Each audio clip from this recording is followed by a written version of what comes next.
A man changes his Wi-Fi password and his neighbor calls 911 on him. But when the cops arrive, they uncover something far more disturbing. Marcus Wright wasn't the kind of man who liked unnecessary attention. He worked from home, kept his yard neat, and only ever spoke to his neighbors when necessary. For the most part, people left him alone, which was exactly how he liked it. That was until one simple decision put him under a microscope. It all started on a Thursday afternoon in Brookdale, Ohio. Marcus had just wrapped up a long morning of work and decided to take a break by checking his internet speed. Lately, his Wi-Fi had been acting up slower than usual, buffering on video calls, lagging when he streamed music. At first, he thought it was just his provider being unreliable, but something didn't sit right with him.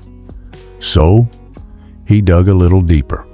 Opening up his router settings on his phone, he noticed a device connected to his network that he didn't recognize. The name wasn't just random numbers and letters, it looked like someone had intentionally labeled it Brookdale X01. That was weird. Marcus lived alone. He didn't have multiple devices connected to his Wi-Fi beyond his phone, laptop, and television. He wasn't the type to lend out his password either. So who was using his internet? Annoyed, he decided to kick every unknown device off the network and reset his password. He stepped outside for a stronger signal, leaning against the side of his house while typing in the new credentials. And that's when Linda Barnes saw him from her kitchen window. She spotted Marcus standing in his driveway, staring at his phone, his fingers moving quickly across the screen.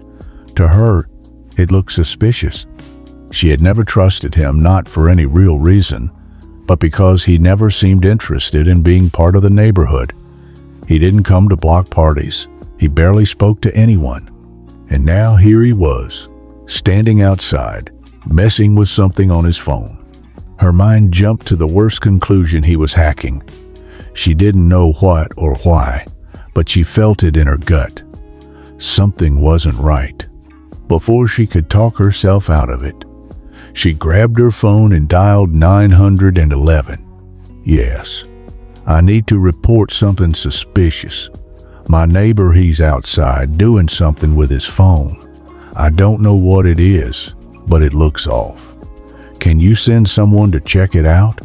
The dispatcher asked a few questions, but Linda didn't have real answers. She just kept repeating the same thing. He's up to something. I just know it. The police were on their way. And Marcus? He had no idea his quiet afternoon was about to turn into a full-blown investigation. But what neither of them knew was that the real danger had nothing to do with Marcus at all. Marcus had just finished updating his Wi-Fi password when he heard the sirens. At first, he barely paid attention. Maybe they were headed somewhere else. But then he saw the squad car slow down and stop right in front of his house. Two officers stepped out. One was a tall, broad-shouldered man with sharp features, Detective John Miller. His partner, Officer Rachel Ellis, had a more compact frame but carried herself with quiet authority. Marcus let out a slow breath. Here we go. He didn't move from his spot as the officers approached. Miller's hand rested near his belt, not on his gun, but close enough to send a message. "Sir," Miller called out, voice steady, "we got a call about some suspicious activity. Can you tell us what you're doing?" Marcus frowned, glancing between the officers. Suspicious activity? He was standing in his own driveway. "I'm changing my Wi-Fi password." His tone carried a hint of confusion, but he kept his voice calm. He knew how these things could escalate. Miller exchanged a quick glance with Ellis before looking back at Marcus. "Do you live here?" Marcus almost laughed. What kind of question was that? His car was in the driveway. His name was on the mailbox. "Yeah," he said, crossing his arms. "I've lived here for 3 years." Before Miller could respond, A voice cut through the air. "He's lying." Marcus turned, and there she was. Linda Barnes, standing on her porch, arms folded, watching everything like she was the neighborhood security guard. "He's always outside doing something," she continued. "Messing with his phone, looking around like he's watching people. Now, he's out here standing in the same spot for 10 minutes, just tapping away." Marcus couldn't believe it. Was she serious? "I was on my router settings," he said flatly, "because someone I don't know has been using my Wi-Fi." Linda scoffed. "Oh, sure. And I'm supposed to believe that?" Miller turned to her. "Ma'am, do you have any evidence that Mr. Wright has done something illegal?" Linda hesitated because, of course, she didn't. She just had a bad feeling. I don't know," she admitted. "I just think you should check." Miller exhaled, his patience thinning. He turned back to Marcus. "Sir, would you mind if we take a quick look at your router settings, just to clear this up?" Marcus clenched his jaw. He shouldn't have to prove anything, but he also knew how these situations could spiral out of control. "Fine," he muttered, unlocking his phone and pulling up the settings. "Here, take a look." Miller leaned in, eyes scanning the list of connected devices, and that's when his expression changed. Because there it was. Brookdale X01. "Who owns that device?" Miller asked. Marcus shook his head. "Not me." Officer Ellis stepped in, eyebrows raised. "So, someone's been using your Wi-Fi without permission?" Marcus nodded. "And I don't think they were just stealing internet. Look at the connection logs it's been running nonstop. Someone's been watching." Miller's posture shifted. This wasn't just a petty neighbor dispute anymore. Linda, still standing on her porch, suddenly looked uncomfortable. "Wait, what do you mean, watching?" Marcus turned to her, eyes cold. "I mean, someone has been spying, and they might be watching all of us." But the real question was, who? Silence settled over the front yard. The weight of Marcus's words hung in the air. Linda, who had been so sure she was the one in the right, suddenly looked uneasy. Spying? That wasn't what she expected to hear. Miller straightened up. "All right," he said, voice more serious now. "Let's get inside. I want to see exactly what we're dealing with." Marcus didn't argue. He led the officers into his house, his frustration simmering just below the surface. He hadn't done anything wrong yet. Here he was, being treated like a suspect in his own home. Linda hesitated before following. She wasn't sure why, but something told her she needed to hear this. Once inside, Marcus placed his phone on the dining table and mirrored the router settings onto his laptop screen. The device list appeared. There it was again, Brookdale X01, still connected, still active. Officer Ellis leaned in, scanning the details. "Can you see what kind of device this is?" Marcus clicked around, his fingers moving fast. "I can't tell exactly, but..." He opened the activity logs and froze. Miller noticed the shift in his face. "What is it?" Marcus's throat went dry. "It's been accessing camera feeds." The room went dead quiet. Linda blinked. I don't understand. What camera feeds?" Marcus's fingers hovered over the keyboard. "Mine." He turned the laptop around. "My home security cameras. Someone's been logging in and watching my live feeds." Carter's expression tightened. "You're saying someone has been spying on you through your own security system?" Marcus exhaled sharply. "That's exactly what I'm saying." But then his stomach dropped. Because the more he scrolled, the more he realized it wasn't just his cameras. His system had flagged multiple IP addresses. Some of them belonged to his network, but others different homes. "Oh, this is bad," Marcus murmured. Miller leaned closer. "What do you mean?" Marcus tapped the screen. "Whoever this is, they're not just watching me. They're watching other people in the neighborhood." Linda took a step back, shaking her head. No, that can't be right." Marcus turned to her. "You sure about that?" He clicked another log. A new feed opened. A dimly lit hallway appeared. Then a living room. Then a bedroom. Linda gasped. "Wait, that's..." Marcus didn't even have to ask. He recognized it immediately. It was her house. She stumbled backward, pressing a hand to her mouth. Miller's voice was sharp. "How the hell is this happening?" Marcus gritted his teeth. "If I had to guess, someone in the neighborhood set up a fake network. A Wi-Fi signal that looks like a normal connection. People unknowingly connect to it, and once they do, their devices get compromised." Ellis's face darkened. "You mean a man in the middle attack?" Marcus nodded. "Exactly." Linda's voice shook. "So you're saying someone's been watching me? My family?" Marcus's eyes didn't leave hers. "That's exactly what I'm saying." She sank into a chair, her hands trembling. "Oh my God." Miller's jaw tightened. "All right, we need to figure out who's behind this and fast." But what none of them knew was that the person responsible was a lot closer than they thought. Detective Miller wasted no time. He pulled out his radio and called in for cybercrime support.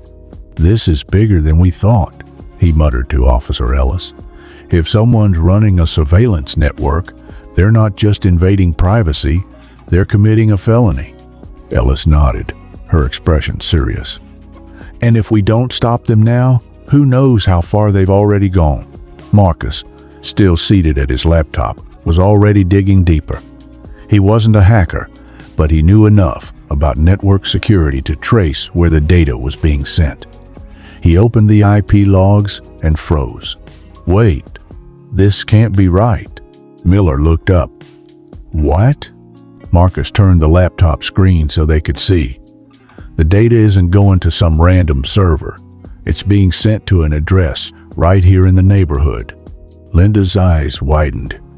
"You mean someone close by is behind this?" Marcus nodded. "It's coming from a house just a few doors down." Miller's expression darkened. "Can you pinpoint exactly which one?" Marcus worked fast, cross-referencing connection timestamps with signal strength. Within minutes, he had a match. His stomach dropped. He recognized the address. Linda did too. "No," she whispered, shaking her head. "That's..." Marcus cut her off, his voice cold. "That's Eric's house." Eric Barnes, Linda's own nephew, a 22-year-old college student who had moved in with her a few months ago. He was quiet, always on his computer, barely socialized. Now suddenly, things were making a whole lot of sense. Linda's face went pale. "No, that doesn't make any sense. Eric isn't the wouldn't." Officer Ellis stepped in. "We need to talk to him, now." Linda hesitated. She didn't want to believe it, but deep down, something in her gut told her it was true. "I'll take you to him," she murmured. Marcus stood. "I'm coming too." Miller gave him a sharp look. "Number, you stay here. Let us handle this." Marcus clenched his jaw. He hated sitting back when he was the one who uncovered everything, but he also knew pushing back wouldn't help. "Fine," he muttered, "but you'd better get the truth out of him." But the truth, it was even worse than they imagined. Linda's hand shook as she led Miller and Ellis down the street to her house. Every step felt heavier than the last. Eric, the kid she had taken in, the one she helped through school, it couldn't be him. And yet, deep down, a voice in her head whispered, "What if it is?" She opened the front door, calling out, "Eric, can you come downstairs for a minute?" No answer. Miller exchanged a look with Ellis before stepping inside. "We're going up." Linda didn't argue. She just wrapped her arms around herself, her breath unsteady. They climbed the stairs, reaching Eric's bedroom door. It was shut. No sounds inside. Miller knocked hard. "Eric, this is the police. We need to talk." Still nothing. Then the sound of movement. A chair scraping. Footsteps. Ellis's hand hovered over her gun. "Open the door. Now." Slowly, the knob turned. The door creaked open, revealing Eric Barnes. He looked startled, nervous, eyes darting between Miller, Ellis, and his aunt. His hands fidgeted at his sides. "What's going on?" he asked, voice tight. Miller studied him. "We have reason to believe you've been accessing private security cameras in the neighborhood. You want to explain that?" Eric's face barely flinched, but his fingers curled slightly, like he was gripping something invisible. "What? That's crazy. I don't know what you're talking about." Ellis wasn't buying it. "Mind if we check your laptop?" His jaw tightened. "You don't have a warrant." Miller stepped closer. "Eric, we can get one. But right now, we're giving you a chance to tell us the truth before this gets worse." A long, tense beat. Then Eric exhaled. "Look, he ran a hand through his hair. "I wasn't doing anything illegal, okay? Miller cut him off. "Then why is your IP address linked to a network breach involving multiple homes?" Eric froze. Linda's voice broke. "Eric, please tell me you're not involved in this." His eyes darted to her, and for the first time, his mask cracked. "I didn't mean for it to get this far," he muttered. "It started as a joke. I wanted to see if I could get into someone's Wi-Fi, just to mess with them." Miller's voice was sharp. "So you admit you hacked into the network?" Eric hesitated, then nodded. Linda's breath caught in her throat. Eric kept going, his voice faster now. "It was just supposed to be a prank. But then I saw the security cameras, and I got curious." Ellis's eyes narrowed. "Curious or obsessed?" Eric didn't answer. Miller's patience ran out. "How many people have you watched?" Silence. Then his voice dropped. "I don't know." Linda staggered back. "Oh my God." Eric looked at her, and for the first time, real regret crossed his face. "I swear I wasn't hurting anyone," he said. Miller didn't let him finish. "Eric Barnes, you're under arrest for unauthorized access of a computer network and unlawful surveillance." Eric went pale. "Wait, no. Ellis was already pulling out her cuffs." Linda turned away, covering her face as tears welled in her eyes. Marcus had been right all along. And the worst part? She had called the cops on him when the real danger had been inside her house the whole time. But this wasn't over yet. Eric didn't resist. He stood there, wrists bound in cuffs, staring at the floor as Miller read him his rights. It was over. Linda's breath was shaky. She couldn't even look at him. This was her nephew, the boy she had taken in, fed, supported, and he had been violating the privacy of their entire neighborhood. Miller guided Eric toward the door. But before stepping out, he turned to Marcus, who had been watching from the sidewalk. "You were right," Miller admitted. "If you hadn't caught this, we might have never known." Marcus didn't say anything at first. He just let out a slow breath, looking between Eric and Linda. Then finally, he spoke. "You know what's crazy?" His voice was calm, but the weight behind it was unmistakable.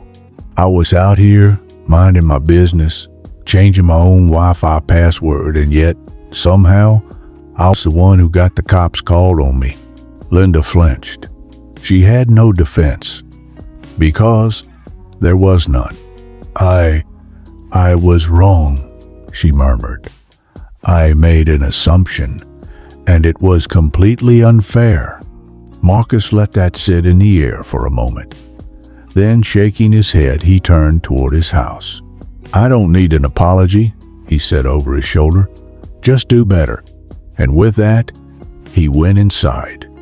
Miller and Ellis exchanged a look before leading Eric toward the patrol car.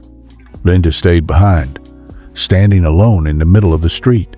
The truth had been right in front of her all along, but she had been too busy looking at the wrong person. And that mistake, it would haunt her for a long, long time. Assumptions have consequences. Jumping to conclusions based on bias or paranoia can ruin innocent people's lives, while the real danger goes unchecked.